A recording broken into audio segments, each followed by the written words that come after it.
नमस्कार दोस्तों, आज है 20 अप्रैल 2023। 20 अप्रैल 2023 से संबंधित जितना भी इम्पोर्टेंट करंट अफेयर है, उन सभी को केवल एक वीडियो में डिस्कस करेंगे। तो आप सभी लोग वीडियो को ध्यान से देखिएगा। इसका पीडीएफ टेलीग्राम ग्रुप ज्वाइन कर सकते हैं, जिसका लिंक आपको डिस्क्रिप्शन में दिया गया है। अगर वीडियो आप सभी को हेल्पफुल लगता है, चैनल को सब्सक्राइब जरूर कीजिएगा और वीडियो अपने दोस्तों में शेयर कीजिएगा। तो आइए देखते हैं पहला क्वेश्चन। हाल ही में जारी संयुक्त राष्ट्र जनसंख्या कोष की रिपोर्ट के अनुसार सर्वाधिक आबादी किस देश की है? सर्वाधिक आबादी जो है अब किस देश की हो गई है? तो सर्वाधिक आबादी भारत देश का हो गया है, ठीक है? भारत देश का हो गया है। सेकंड स्थान पर कौन है? तो सेकंड स्थान पर आपके चाइना आ गया है। तीसरे में अमेरिका है। चौथा में आपके इंडोनेशिया है। चौथा में इंडोनेशिया है, ठीक है? साथ ही आपको ध्यान रखना है कि भारत की आबादी कुल कितना हो गया है? तो भारत की कुल आबादी जो है 142.86 करोड़ हो गया है। 142.86 करोड़ हो गया है।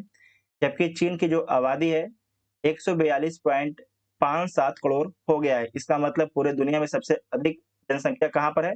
तो भारत देश में है। उसके बाद आपको याद रखना है कि 0 से 14 वर्ष के आयु वर्ग के लोग भारत में कितने परसेंट लोग रहते हैं? तो 25% लोग आपके रहते हैं। 10 से 19 वर्ष की आयु के लोग भारत में 18% रहते हैं। 10 से 24 वर्ष के आयु वर्ग के लोग जो है 26% रहते हैं।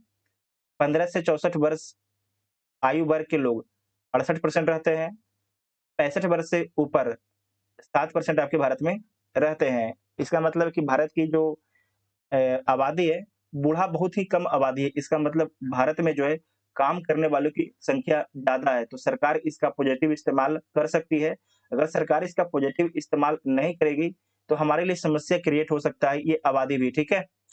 उसके बाद आपको ध्यान रखना है कि केरल और पंजाब में जो है बुजुर्ग आबादी की जो जनसंख्या है वो आपकी सर्वाधिक है। बहुत ही इंपॉर्टेंट पॉइंट है। केरल और पंजाब में जो है बुजुर्ग आबादी की जनसंख्या आपकी सर्वाधिक है।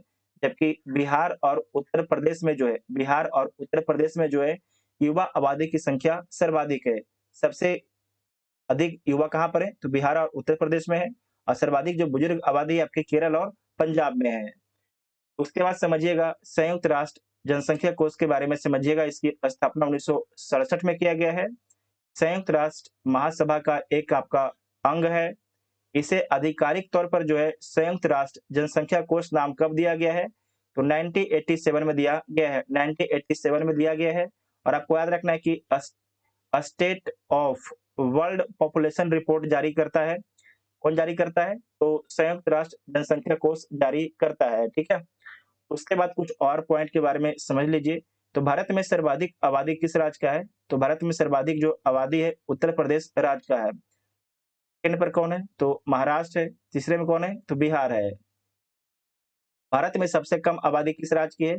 तो भारत में सबसे कम आबादी आपके सिक्किम की है, ठीक है? सिक्किम राज्य की है। सर्वाधिक जनसंख्या घनत्व जो है किस राज्य की है? तो बिहार की है। 1106 व्यक्ति प्रति वर्ग किलोमीटर निवास करते हैं। जबकि न्यूनतम जनसंख्या घनत्व किस राज्य का है? तो अरुणाचल प्रदेश का है। 17 व्यक्ति प्रति वर्ग किलोमीटर निवास करते हैं। सर्वाधिक लिंगा अनुपात केरल राज्य का है, ठीक है? 1000 पुरुषों में जो है 1084 महिलाएं कहाँ पर हैं? तो आपके केरल में है। जबकि तमिलनाडु में कितने हैं? तो 900 96 है, 996 है, ठीक है? तो 1000 पुरुषों में जो है 996 आपकी महिलाएं हैं तमिलनाडु में। उसके बाद है कि न्यूनतम लिंगानुपात कहाँ पर है? तो हरियाणा में है, 879 है। उससे उसके बाद जो है जम्मू कश्मीर में है। जम्मू कश्मीर में कितना है? तो 889 है, 889 है। उसके बाद समझिएगा sex ratio and child ratio.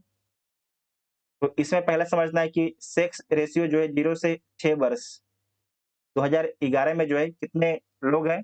तो 0 से 6 वर्ष के जो है ये आपके 919 है, ठीक है? 919 है। जबकि ओवरऑल सेक्स रेशियो भारत का कितना है? तो 943 है। 943 इसे ध्यान से याद रखिएगा। साथ ही केंद्र शासित प्रदेश में आपको याद रखना है कि सबसे अधिक आबादी किसकी है? तो दिल्ली की है। सबसे अधिक आबादी किसकी है? तो दिल्ली की है। और सबसे कम आबादी किसका है? तो आपके लक्षद्वीप का है, ठीक है? लक्षद्वीप का है, लक्षद्वीप का है। इस पॉइंट को एक बार चेक भी कर लीजिएगा आप लोग। उसके बाद आपको एक पॉइंट और भी याद रखना है कि सबसे अधिक जो साक्षरता कहाँ है, तो आपके केरल में है। सबसे अधिक साक्षरता कहाँ है? केरल राज्य में है। और सबसे कम साक्षरता कहाँ पर है? तो बिहार में है, ठीक है? बिहार राज्य में, इतना आपको याद रखना है। नेक्स्ट पॉइंट है कि एप्पल कंपनी का दूसरा स्टोर कहाँ खोला जाएगा? जो एप्पल कंपनी है, इसका पहला स्टोर कहाँ पर खोला गया है? तो इसका पहला स्टोर जो है मुंबई के बांद्रा में खोला गया है, ठीक है? मुंबई के बांद्रा में खोला गया है। और कहाँ पर खोला गया है? तो आपको याद रखना है कि यहाँ पर लिख देते हैं Jio world, WOLD, world drive mall में खोला गया है, ठीक है? जियो वर्ल्ड ड्राइव मॉल में जो है पहला स्टोर खोला गया है एप्पल के द्वारा। साथ ही आपको ध्यान रखना है कि जो जियो वर्ल्ड ड्राइव मॉल है, यहाँ पर और दूसरा स्टोर खोला नहीं जाएगा। जैसे कि आपके गूगल हो गया, फेसबुक हो गया, अमेज़न हो गया, इसका कोई भी स्टोर अब जो है, जो आपके जियो वर्ल्ड ड्राइव मॉल है, वहाँ पर ओपन किया नहीं जाएगा। और बताया गया कि इसका जो मंथली किराया आपके 42 लाख है और इसे 11 वर्षों के लिए लीज पर लिया गया है, ठीक है? साथ ही आपको एक पॉइंट और भी ध्यान रखना है कि जो एप्पल कंपनी है, अपना स्टोर क्यों खोल रही है, किस लिए खोल रही है? तो सिंपल सी बात आपको ध्यान रखना है कि जो एप्पल कंपनी है, अपना ये प्रोडक्ट बनाती है। अपना प्रोडक्ट क्या बनाती है? तो घड़ी, मोबाइल, लैपटॉप, टैबलेट, जो भी प्रोडक्ट बनाती है एप्पल, खुद से जो है अपने स्टोर के माध्यम से बेचेगी। इस बात को ध्यान में रखना है। उसका क्वेश्चन में क्या बोला गया है कि एप्पल कंपनी अपना दूसरा स्टोर कहाँ खोलेगी? तो दूसरा स्टोर आपको ध्यान रखना है कि ये आपके दिल्ली में खोलेगी। दिल्ली के कहाँ पर खोलेगी? तो दिल्ली के साकेत में खोलेगी। इतना आपको ध्यान में रखना है। उसके बाद जो एप्पल कंपनी है, इसकी स्थापना कब होता है? तो 1 अप्रैल 1976 को एप्पल कंपनी की स्थापना होता है। किसके द्वारा? तो टिम कुक, रोनाल्ड बेन और स्टीव जॉब्स के द्वारा इसकी स्थापना किया जाता है। मुख्यालय कहाँ पर है? कैलिफोर्निया, अमेरिका में मुख्यालय है। जो मुंबई में आपका स्टोर खोला गया है, इसका उद्घाटन किसके द्वारा किया गया है? तो टिम कुक के द्वारा किया गया है। टिम कुक के द्वारा किया गया है, जो एप्पल के सीईओ हैं, जो एप्पल के सीईओ। हाल ही में मैग्रोव पिट्टा नामक पक्षी किस राज्य में पाया गया है? तो जो मैग्रोव पिट्टा नामक पक्षी जो है, उड़ीसा राज्य में पाया गया है, ठीक है? उड़ीसा राज्य में पाया गया है। और आपको याद रखना है कि उड़ीसा के 2 डिस्ट्रिक्ट में इसकी ज़्यादा आबादी है, केंद्रपाड़ा और जगतसिंहपुर में इसकी ज़्यादा आबादी है। और जो ये पक्षी आपका है, मैग्रोव पिट्टा, इसकी कुल आबादी कितना है? तो 179 है, 179 है, 179 है। साथ ही आपको याद रखना है कि इसकी जो आबादी है, भितरकनिका राष्ट्रीय उद्यान के अंदर में जो है एक महीपुरा नदी का मुहाना है, वहाँ पर इसकी आबादी ज़्यादा देखा गया है। उसके बाद समझिएगा उड़ीसा के बारे में और भितरकनिका नेशनल पार्क के बारे में। जो भितरकनिका राष्ट्रीय उद्यान है, आपको याद रखना है कि उड़ीसा के जो है केंद्रपाड़ा जिले में स्थित है और इसे राष्ट्रीय उद्यान का दर्जा 16 सितंबर 1998 को दिया गया है। इसे रामसर स्थल में 19 अगस्त 2002 को शामिल किया गया है। उड़ीसा के बारे में समझिएगा, ये आपके उड़ीसा है, ठीक है? इसकी सीमा वेस्ट बंगाल, झारखंड, छत्तीसगढ़, आंध्र प्रदेश में, आंध्र प्रदेश से इसकी सीमा लगता है। साथ ही आपके समुद्र में जो है बंगाल की खाड़ी से इसकी सीमा लगता है, बंगाल की खाड़ी से इसकी सीमा लगता है। इसका गठन कब हुआ है? तो 1 अप्रैल 1936 को 1935 के अधिनियम के माध्यम से। राजधानी कब राजधानी कहाँ है? तो भुवनेश्वर है। राजधानी कहाँ है? तो भुवनेश्वर है। जिले की संख्या 30 है। राज्यपाल गणेशी लाल है। मुख्यमंत्री नवीन पटनायक है। विधानसभा में 147 सीट है। लोकसभा में 21 सीट है। राज्यसभा में 10 सीट है। देश का नंबर 1 पुलिस थाना कौन है? तो अस्का पुलिस थाना है, जो उड़ीसा में स्थित है। धनु यात्रा, राज पर्व, बाली यात्रा, नुआखाई, ये उड़ीसा मनाया जाता है। गंधमर्दन हिल रेंज को बायोडायवर्सिटी हेरिटेज साइट घोषित किया गया है। तो किसके द्वारा? उड़ीसा राज्य सरकार के द्वारा घोषित किया गया है, ठीक है? साथ ही आपको यहाँ पर याद रखिएगा कि आज का बिहार, झारखंड, उड़ीसा और वेस्ट बंगाल कभी जो आपके ये सारे एक राज्य थे, सारे कभी आपके एक राज्य थे। आज आपके ये अलग-अलग राज्य बन गए हैं। उड़ीसा कब अलग होता है? तो 1935 के अधिनियम के माध्यम से जो है 1936 में अलग हो जाता है। किससे अलग होता है? तो बिहार से अलग होता है। झारखंड कब अलग होता है? तो 15 नवंबर 2000 को आपके झारखंड अलग होता है, बिहार से अलग होता है। और बिहार ध्यान रखिएगा कि जो बिहार है, ये कब अलग होता है? पश्चिम बंगाल से। तो 1912 में आपके अलग होता है, ठीक है? 1912 में अलग होता है। 1911 के दिल्ली दरबार की घोषणा के बाद कितने दिल्ली दरबार होता है? तो 3 दिल्ली दरबार होता है। कब-कब होता है? तो पहला आपके 1877 को होता है, दूसरा 1903 में होता है और तीसरा 1911 में होता है, ठीक है? इतना आपको याद रखना है, इम्पोर्टेंट पॉइंट है। हाल ही में मैल्कम आदिशेषिया पुरस्कार 2023 किसके द्वारा जीता गया है? मैल्कम आदिशेषिया पुरस्कार किसके द्वारा जीता गया है? तो आपको याद रखना है कि उत्साह पटनायक के द्वारा जीता गया। उत्साह पटनायक के द्वारा जीता गया है। जो उत्साह पटनायक है, ये क्या है? तो अर्थशास्त्री एक अर्थशास्त्री प्लस लेखक हैं, ठीक है? प्लस आपके ये लेखक हैं, याद रखिएगा। उसके बाद देखिए इन्हें तो 2023 वाला दिया गया है, लेकिन 2022 वाला किसे दिया गया था? 2022 वाला जो है प्रभात पटनायक को दिया गया था। प्रभात पटनायक को दिया गया था, तो इनको बारे में याद रखिएगा। उसके बाद है कि जो आपके मैल्कम आदिशेषिया पुरस्कार है, किसे दिया जाता है? तो भारत में जो भी व्यक्ति आपके सामाजिक विज्ञान क्षेत्र में असाधारण योगदान देते हैं, उन्हें दिया जाता है। और ये पुरस्कार किसके द्वारा दिया जाता है? तो Madras institute of development studies और Malcolm and Elizabeth Adiseshiah trust के द्वारा दिया जाता है, ठीक है? साथ ही आपको याद रखना है कि जो कुछ और पुरस्कार लगातार चर्चा में रहे हैं, उसके बारे में देख लीजिए, ठीक है? मार्च और अप्रैल 2023 में कौन-कौन से पुरस्कार आपके चर्चा में रहते हैं, या किसे-किसे दिया गया है। इसमें पहला है कि ICC player of the month का अवार्ड जो है किसे दिया गया है फरवरी महीने का? तो एशले गार्डनर को दिया गया है, इनका संबंध ऑस्ट्रेलिया से है। ICC men's player of the month का अवार्ड किसे दिया गया है? हैरी ब्रूक को दिया गया है फरवरी महीने का। इनका संबंध इंग्लैंड से है। जो एशले गार्डनर है, इनका संबंध ऑस्ट्रेलिया से है। ICC match player of the month ये आपके मार्च महीने का है। किसे दिया गया है पुरुष में? तो साकिब अल हसन को दिया गया है, जबकि महिला में हेनरिट एसेम्बे को दिया गया है। इनका संबंध रवांडा से है। हेनरिट एसेम्बे का संबंध आपके रवांडा से है। सरस्वती सम्मान 2022 किसे दिया गया है? तो शिव शंकरी को दिया गया है। उसके बाद है कि business standard bank of the year 2022 पुरस्कार शशिधर जगदीशन को दिया गया है। ध्यान रखिएगा यहाँ पर business standard bank of the year 2022 का पुरस्कार जो है शशिधर जगदीशन को दिया गया है। जबकि सेंट्रल बैंक इन अवार्ड 2023 में गवर्नर ऑफ द ईयर का पुरस्कार जो है शक्तिकांत दास को दिया गया है। 2022 के लिए BBC Indian sports women of the year का पुरस्कार मीराबाई चानू को दिया गया है। राष्ट्रीय फोटोग्राफी पुरस्कार किसे दिया गया है? तो डॉक्टर एल मुरुगन को दिया गया है। 32वां ब्यास सम्मान ज्ञान चतुर्वेदी को दिया गया है पागलखाना के लिए। उसके बाद देखिए एबल पुरस्कार 2023 लुइस कैफेली को दिया गया है। इनका संबंध अर्जेंटीना से है। यहाँ लिख देते हैं। इनका संबंध जो है अर्जेंटीना से इनका संबंध है। उसके बाद देखिए केरल के सर्वोच्च नागरिक सम्मान एमटी वासुदेवन को दिया गया है।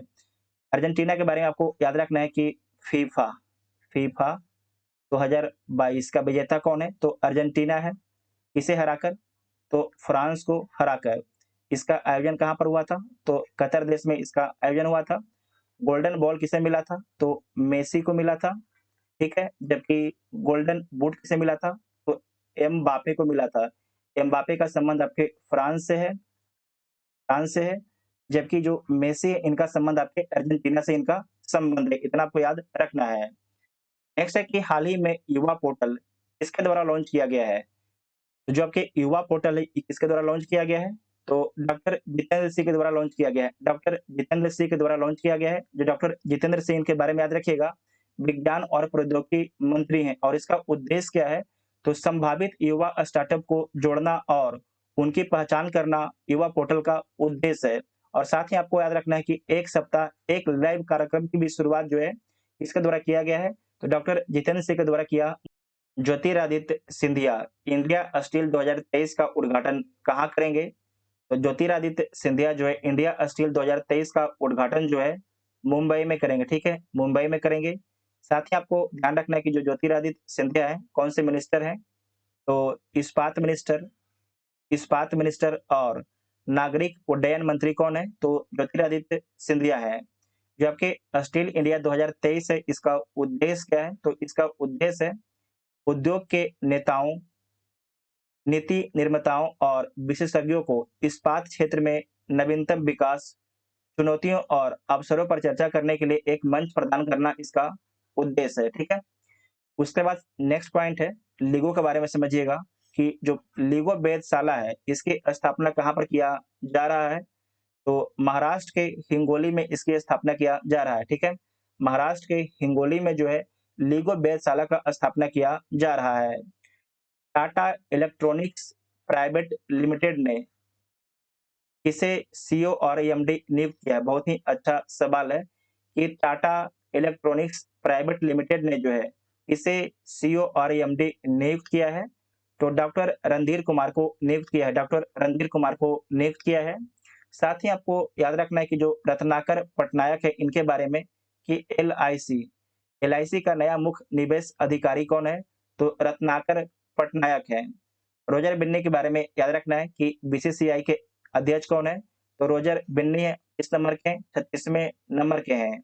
उसके बाद है कि ग्रेग वार्कले, इनके बारे में ध्यान रखिएगा कि आईसीसी के प्रेसिडेंट कौन है, आईसीसी के अध्यक्ष कौन है, तो ग्रेग वार्कले हैं। इनका संबंध जो है न्यूजीलैंड से इनका संबंध है। उसके बाद कुछ और इंपॉर्टेंट पॉइंट को देख लीजिएगा।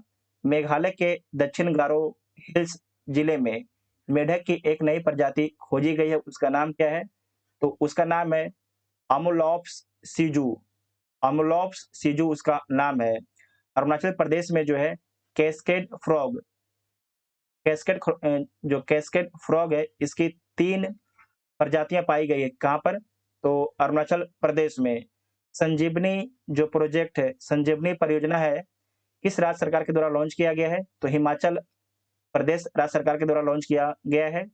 हिमाचल प्रदेश के मुख्यमंत्री कौन है, तो सुखविंदर सिंह सुक्खू हैं। उसके बाद आपको याद रखना है कि जो संजीवनी प्रोजेक्ट है इसका उद्देश्य क्या है, तो छोटे डेयरी किसानों और पशुपालकों का समर्थन करना इसका उद्देश्य है। भारतीय सौर ऊर्जा निगम को जो है मिनी रत्न श्रेणी 1 में, भारतीय सौर ऊर्जा निगम को जो है मिनी रत्न श्रेणी 1 का दर्जा दिया गया है। उसके बाद है कि एक नए यूरेनियम समस्थानिक खोजा गया है जिसका नाम क्या है, यूरेनियम 241 है। वीवीआई पॉइंट है, मार्क कीजिएगा। देखिए जो अपना पॉइंट पीछे छूट गया है उसे हम इसी प्रकार से 5 गो 6 गो करके सारे को कवर करा देंगे ताकि आपका कोई भी प्रश्न एग्जाम में छूटे नहीं। प्रीवियस क्वेश्चन के बारे में देख लीजिएगा। 2022-23 में भारत का सबसे बड़ा व्यापारिक भागीदार देश कौन सा है, तो आपके अमेरिका है। ठीक है। अमेरिका से भारत कितना व्यापार किया है 2022-23 में, तो 128.55 बिलियन डॉलर का व्यापार किया है। जबकि चीन के साथ कितना व्यापार किया है, तो चीन के साथ जो है 113.83 बिलियन डॉलर का व्यापार किया है चीन के साथ में। ठीक है। बिलियन डॉलर का व्यापार किया है चीन के साथ में भारत। तीसरा में कौन है, तीसरा में आपके यूएई है, चौथा में सऊदी अरब है और पांचवा आपके सिंगापुर है, पांचवा आपके सिंगापुर है।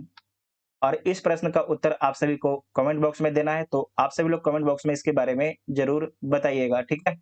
अगर वीडियो आप सभी को हेल्पफुल लगता है चैनल को सब्सक्राइब कीजिएगा और वीडियो अपने दोस्तों में शेयर जरूर कीजिएगा। कुछ लोग सोच रहे हैं कि सर आप वीडियो में जो अपना क्वेश्चन की संख्या कम क्यों कर दी है, तो देखिए जो आपके एग्जाम के लिए इंपॉर्टेंट रहेगा जितना भी क्वेश्चन, उतना ही क्वेश्चन हम आपको कवर कराएंगे। ये नहीं कि फालतू क्वेश्चन कुछ भी आ जाएगा तो उसे हम कवर कराएंगे, कोई फायदा आपको नहीं है, आप पर एक तरीके से बोझ हो जाएगा। हम नहीं चाहते हैं कि आपको हम बोझ दें। ऐसे भी आपके देखिए जब भी हम डिस्कशन कराते हैं तो करीब लगभग आपके 70 से 80 क्वेश्चन तो हो ही जाता होगा। ठीक है। अब अगर आप एक बार कभी जोड़ के देखिएगा तो 70 से 80 प्रश्न तो हो ही जाते होंगे, तो उतना कवर अगर आप डेली कीजिएगा तो 1 साल में बहुत ही क्वेश्चन हो जाएंगे, तो आपको टेंशन लेने की कोई जरूरत नहीं है। आपका करंट अफेयर लगभग यहाँ से कंप्लीट हो जाएगा। ठीक है। तो थैंक यू।